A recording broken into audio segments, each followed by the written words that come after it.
look at yourself and see, right now, somebody else, if they determine what should happen around you, you feel like a slave.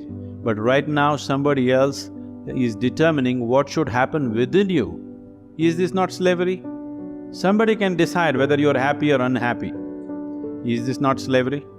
Somebody can decide whether you will be a pleasant human being or an unpleasant human being. Is this not slavery? What happens within you, somebody else determines. This is the worst form of slavery, isn't it? Isn't it so? It is just that because everybody is like that, it seems to be normal. It is not. It is not normal. Just because everybody is like that, it does not become normal. This human being, life around you will not happen, will never happen 100% the way you want it. And it should not happen. Because if everything happens the way you want it, where do I go? Life around you will never happen 100% the way you want it, and it should not. Unless you're living with machines, life will not happen and even those machines will freak on you, isn't it? And the machines troubling you every day for something or the other, they do. So, outside will never happen 100% the way you want it, and if your happiness or your joyfulness, or let's not use all these so many words, essentially it is pleasantness versus unpleasantness. For pleasantness we have many names, we call it peace, happiness, joy, bliss, ecstasy. For unpleasantness we have many names, stress, anxiety, fear, tension, whatever else, madness, whatever. Pleasantness versus unpleasantness. If your pleasantness is dependent upon what happens around you, the chances of you being pleasant all the time is remote, isn't it? In the very nature of things, it's not possible. Only if you are able to create a distance between this and that, it is possible in the sense, whenever things don't work, there is a habit in lots of people, they will look up. The whole world is looking up. Looking up. You're always looking up in the wrong direction. You're invariably looking up in the wrong direction, isn't it so? Maybe at a certain moment of whatever Greenwich Mean Time, 0 hours, when you looked up, maybe you hit the heaven. Rest of the time, you're always looking in the wrong direction, isn't it so? So in this cosmic space, is there somebody who knows which is up and which is down? Does somebody know? Huh? Is there somewhere, is it marked this side up? Nobody knows which is up, which is down, it's just an assumption, isn't it? Do you know really which is north, which is south? In the real sense, do you know what is north and south? It is just for our convenience, we just fixed it, isn't it? Yes or no? Do you know what's east and west? No. Do you know what is forward and backward? You do not know. None of these things you know. There is only one thing you can be certain of right now. This is, you know what is outward, what is inward. This one thing you're sure, isn't it? This is inward, this is outward. This is the only privilege you have. What is outward, what is inward, this is all you know. Just in case someday if you get enlightened, you will lose that also. That's what happened to me. Now I don't know which is inward, which is outward, which is me, which is not me, that's why I'm all over the world. Because I don't know whether this is me or that is me. Where do you see me right now? Within yourself. Where do you hear me right now?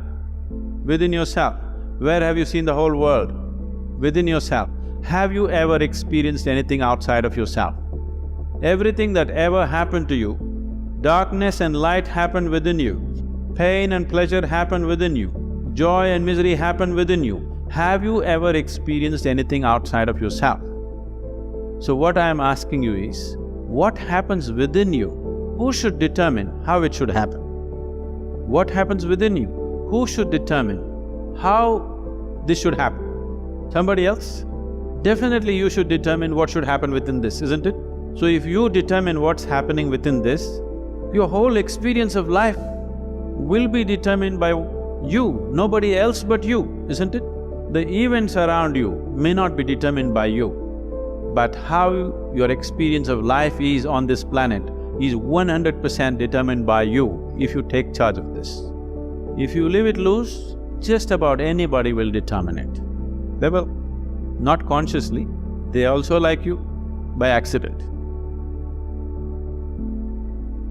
How does one manage to find happiness? One simple thing is, every human experience has a chemical basis to it. What you call as peace is one kind of chemistry. What you call as happiness or joy is another kind of chemistry. Ecstasy is one kind of chemistry, agony is another kind of chemistry, anxiety another kind of chemistry, stress another kind of chemistry. All levels of pleasantness and unpleasantness is rooted in a certain chemical background within you. Okay. Or in other words, what you call as this is a certain chemical soup. The question is only, are you a great soup or a lousy soup? Now, if I give soup-making ingredients to 10 different people, the same ingredients, 10 people will not produce the same soup.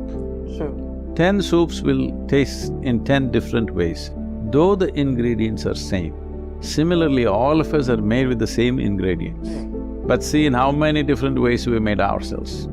So it's time to pay attention to soup making, that this is a great soup, this is not a lousy soup.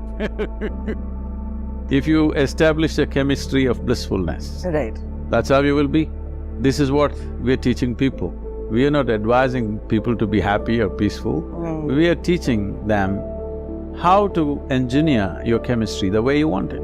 You create a chemistry of blissfulness, then why are you bothered about being happy? That's how it'll be. Not a single day passes for me without witnessing tears of joy and love around me. Every day, somebody will be shedding tears of love and joy.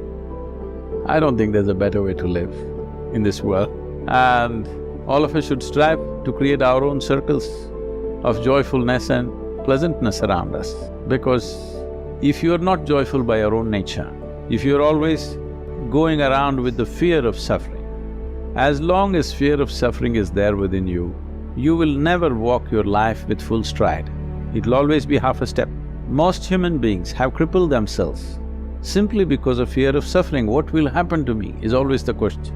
Whatever happens, this is how I will be.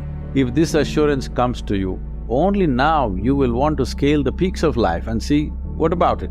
If it happens, makes no difference to you. If it doesn't happen, makes no difference to you. That's when you would like to really explore every dimension of life. So first and foremost thing is this, that your way of being is not determined by what's around you. If you bring this one aspect to you, there is no fear of suffering. Once there is no fear of suffering, you will traverse the breadth and length of this life without hesitation.